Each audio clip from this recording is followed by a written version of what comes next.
Did you know the same curriculum vitae can get you hired in one country and instantly rejected in another? Today, I will show you exactly how employers in the United Kingdom, United States of America, Canada, the European Union, Australia, and New Zealand expect your curriculum vitae step by step using official international hiring standards. If you want global job opportunities, this video may completely change your career. Hi, I am Ademola Michael Daniel Williams for One Nation Treasures, a travel consultant legally registered in Sweden, where I reside. I am not affiliated with any embassy or Ministry of Foreign Affairs. Global rules every employer expects.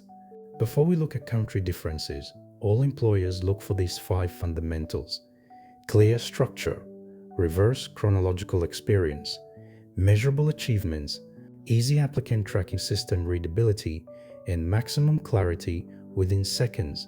Recruiters often spend less than 1 minute reviewing a curriculum vitae, so structure determines success.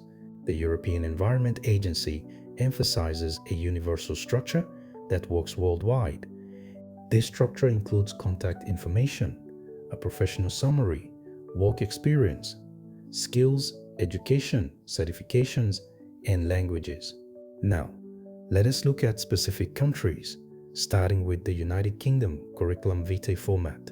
In the United Kingdom, employers expect a 2-page document named curriculum vitae.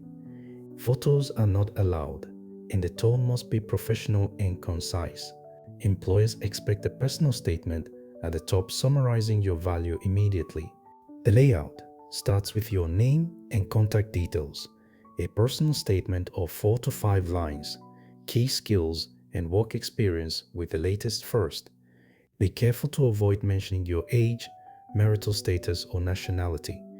In the United States of America, employers want a resume, not a curriculum vitae, except for academic jobs. Rules required by hiring laws mean you must exclude your photo, date of birth, nationality, and marital status. The United States resume includes contact info with city and state only, a professional summary, and achievement-focused experience. Focus on results. Instead of saying responsible for sales, say increased sales by 35%. United States hiring is primarily achievement-driven.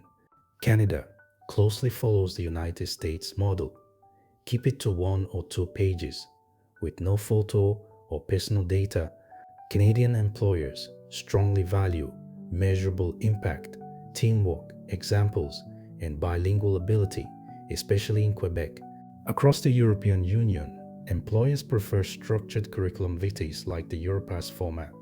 This includes a maximum of 2 to 3 pages in clear chronological order, with your languages and proficiency levels clearly included. In countries like Germany or France, a photo and date of birth are often expected. Overall, European Union curriculum vitas are more formal and detailed. Next, the Australia and New Zealand markets want even more detail. A length of 2 to 3 pages is normal using British English spelling. No photo is needed. Employers want deeper descriptions of your responsibilities and achievements. Include your referees or state they are available upon request. The biggest mistake is using one curriculum vitae for every country.